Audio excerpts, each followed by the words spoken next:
Welcome to Let Me Fix This. Enjoy the video. In this video, I will show how to open a Dodge Journey hood.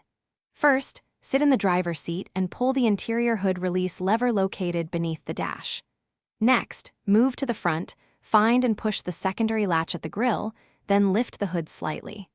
Locate the prop rod, secure it into the hood slot, and confirm the hood is stable before doing any maintenance or checks. Start by opening the driver door and reaching under the dash for the small hood release lever.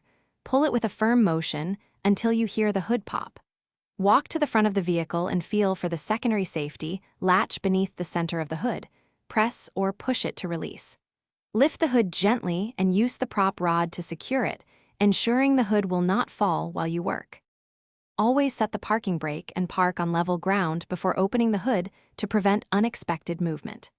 Keep fingers clear of latch and hinge areas to avoid pinching when releasing the secondary catch and when lifting the hood.